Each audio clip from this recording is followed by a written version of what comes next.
ஆலய தீபம் நேயர்களுக்கு ரேகாமணியின் அன்பு வணக்கம்.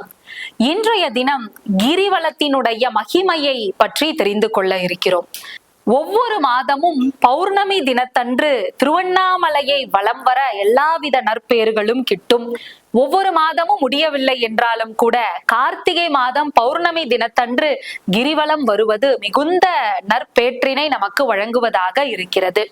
நம் பிறவி பெருங்கடலை கடக்க வல்ல தோணியாக இந்த மலையானது பார்க்கப்படுகிறது. முக்தி பேற்றினை நமக்கு வழங்குவதற்கு ஒரு ஏணியாக இந்த மலையானது பார்க்கப்படுகிறது. திருவண்ணாமலையை வலம் வர வேண்டும் என்று நினைக்கின்ற மாத்திரத்திலேயே நமக்கு எல்லாவித நற்பெயரும் கிட்டும். அதனால் தான் நினைக்க முக்தி தரக்கூடியது திருவண்ணாமலை என்று சொல்வார்கள்.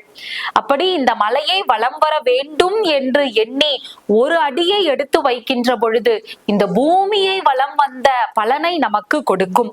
2 அடி எடுத்து வைத்தால் யாகம் செய்த பலனை நமக்கு தரும். 3 அடி எடுத்து வைக்கின்ற பொழுது தானம் செய்கின்ற அற்புதமான பலனை நமக்கு தரும்.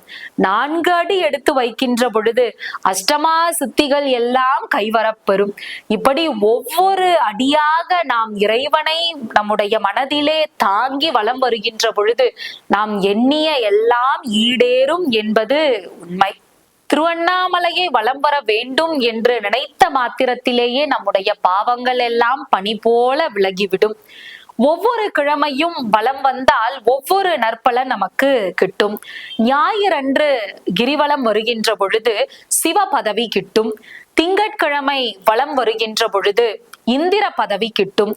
செவ்வாய்க்கிழமை வலம் வருகின்ற பொழுது கடன் தொல்லைகள், வறுமை இவையெல்லாம் நீங்கி வாழ்வு செழுமை பெறும். குடும்பத்தில் மகிழ்ச்சி என்றும் நிலைக்கும். புதன்கிழமை வலம் வருகின்ற பொழுது எல்லாவித கலைகளும் வாய்க்கப்பெறும். வியாழக்கிழமை வலம் வருகின்ற பொழுது ஞானம் கிடைக்கும். வெள்ளிக்கிழமை வலம் வருகின்ற பொழுது விஷ்ணு பதவி கிடைக்கும். சனிக்கிழமை வலம் வருகின்ற பொழுது நம்முடைய பிறவி பாவங்கள் எல்லாம் நீங்கிவிடும். நவகிரக தோஷம் இருந்தால் அவையெல்லாம் நீங்கிவிடும். இப்படி ஒவ்வொரு கிழமை வலம் வருவதால் ஒவ்வொரு நற்பலன்கள் இருந்தாலும் கூட எல்லா நாட்களும் இறைவனை வணங்குவதற்கு உகந்த நாட்கள் தானே. அதிலும் விசேஷம் செவ்வாய்க்கிழமை பார்க்கப்படுகிறது. அது ஏன்னா செவ்வாய்க்கிழமை துர்க்கைக்கு உகந்த தினமாக இருக்கிறது. மகிஷாசுரன் என்கின்ற அரக்கனை அழிப்பதற்காக பார்வதி தேவி துர்க்கையாக அவதாரம் எடுத்தாள். அதனால் துர்க்கைக்கு உகந்த தினமாக இருக்கக்கூடிய செவ்வாய்க்கிழமை அன்று கிரிவலம் வருவது மிகுந்த விசேஷமாக இருக்கிறது. திருவண்ணாமலை திருத்தலமானது பஞ்சபூதங்களில் அக்னி தலமாக இருக்கிறது. அக்னிக்கு உரிய தினம் செவ்வாய். அதனால் செவ்வாய்க்கிழமை இந்த திருத்தலத்திலே விசேஷ வழிபாடுகள் எல்லாம் நடைபெறும். அதனால் மற்ற தினங்களை காட்டிலும் செவ்வாய்க்கிழமை வழிபாடு செய்தல், வலம் வருதல் என்பது பல நலன்களை நமக்கு வழங்குவதாக இருக்கிறது. கிருஷ்ணர் புல்லாங்குழல் இசைக்க சிவபெருமான் நடனம் ஆடுகின்ற அற்புதமான மலையாக இந்த திருவண்ணாமலை பார்க்கப்படுகிறது என்று வேதாத்ரி சுவாமிகள் பதிவு செய்கிறார். கிருஷ்ணர் புல்லாங்குழலை இசைக்கின்ற பொழுது அண்ணாமலையார் இந்த மலையிலே நடனம் புரிகிறார் என்று சேஷாத்ரி சுவாமிகள் பதிவு செய்கிறார். பிறவி பிணியானது நீங்க வேண்டும் என்று சொன்னால் அர்த்தநாரீஸ்வரராக விளங்கக்கூடிய சிவபெருமான் பார்வதியினுடைய அருட்கருணை நமக்கு முழுவதுமாக கிடைக்கும். அவர்கள் பார்வைப்பட்ட மாத்திரத்தில் நமக்கு மோட்சம் கிடைக்கும் என்று குறிப்பிடுகிறார். நெருப்பை நாம் அறிந்து தொட்டாலும் அறியாமல் தொட்டாலும் அது நம்மை சுடும் தானே.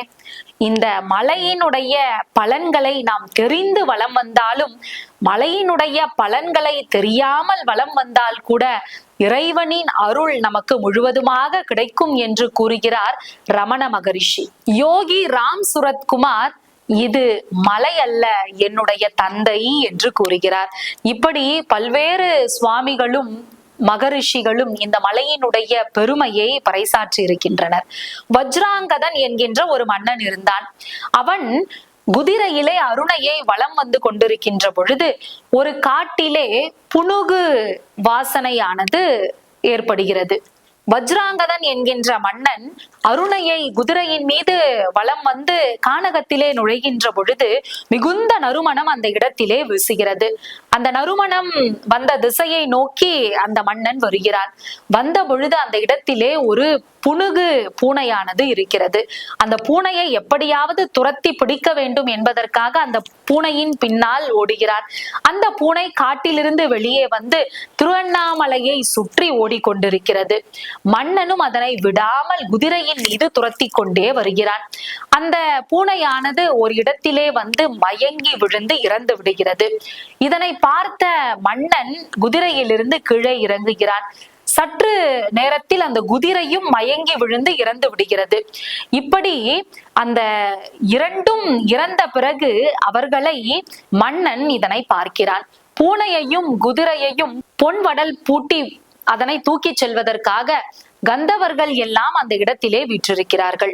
இதனை பார்த்த அந்த மன்னன் என்ன நிகழ்ந்து கொண்டிருக்கிறது என்று புரியாமல் வந்தவர்களிடம் கேட்கிறான். வந்த ஒரு கந்தர்வன், நாங்கள் வித்யாதரர்கள், முன்பு இந்த அண்ணாமலையை பார்க்கின்ற நாங்கள் வித்யாதரர்கள். ஒரு சமயம் முனிவன் தவம் செய்து கொண்டிருக்கின்ற பொழுது அவருடைய தவத்தை கலைப்பதற்காக நாங்கள் இங்கே வந்தோம். அந்த நந்தவனத்திலே இருக்கக்கூடிய வாசனை மிகுந்த மலர்களை எல்லாம் பறித்து அதனை நுகர்ந்து அதனை கசக்கி கீழே போட்டு விட்டோம். இப்படி நாங்கள் விடாமல் செய்து கொண்டிருந்ததை பார்த்து அந்த முனிவருக்கு மிகுந்த கோபம் ஏற்பட்டது. அதனால் அவர் எங்களுக்கு சாபம் வழங்கி விட்டார். அந்த சாபத்திற்கு சாப விமோச்சனம் நாங்கள் கேட்ட பொழுது, பாவத்திற்கு மன்னிப்பு உண்டு, சாபத்திற்கு மன்னிப்பு கிடையாது. அதனால் உங்களுடைய பாவம் தீரும் வரையில் நீங்கள் திருவண்ணாமலைக்கு சென்று அங்கு வசிக்க வேண்டும். பூனையாகவும் குதிரையாகவும் மாறி வசிக்க வேண்டும். ஒரு நாள் உங்களுடைய பாவங்கள் எல்லாம் நீங்குகின்ற பொழுது வஜ்ராங்கதன் என்கின்ற மன்னனின் மூலமாக உங்களுக்கு சாப விமோச்சனம் ஆனது கிடைக்க பெற்று மீண்டும் நீங்கள் தேவர் உலகம் வரலாம் என்கின்ற ஒரு சாப விமோச்சனத்தை அந்த முனிவர் கொடுத்ததாக சொல்கின்றனர். இப்படி அந்த மன்னனிடம் சொல்லிக் கொண்டே இருந்த பொழுது பொன்வடல் பூட்டி அவர்களை எல்லாம் அழைத்து செல்வதற்கு தயார் செய்து கொண்டிருக்கிறார்கள். மன்னனும் தானே அந்த மலையை வலம் வந்தான். ஏன் அவனுக்கு அந்த பாக்கியம் கிடைக்கவில்லை, இறைவனினுடைய திருவடி நிழல் கிடைக்கவில்லை என்றால், குதிரையின் மீது ஏறி அவன் வலம் வந்தான். அவன் நடந்து வலம் வந்திருந்தால் அவனுக்கு சாப விமோச்சனம், அவனுடைய பிறவி பிணி நீங்கி இறைவனினுடைய திருவடி நிழலிலே அவன் இளைப்பாரி இருக்க முடியும். ஆனால் அவன் குதிரையின் மீது வந்த காரணத்தினால் குதிரைக்கும் அந்த பூனைக்கும் சாப விமோச்சனம் கிடைத்ததே அன்றி அந்த மன்னனுக்கு இறைவனினுடைய அருள் முழுவதுமாக கிடைக்கவில்லை.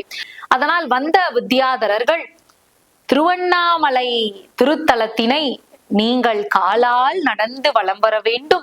அப்படி வலம் வந்து இறைவனை வேண்டுகின்ற பொழுது எல்லாவித நற்பேரும் உங்களுக்கு கிட்டும் என்று சொல்லினர்.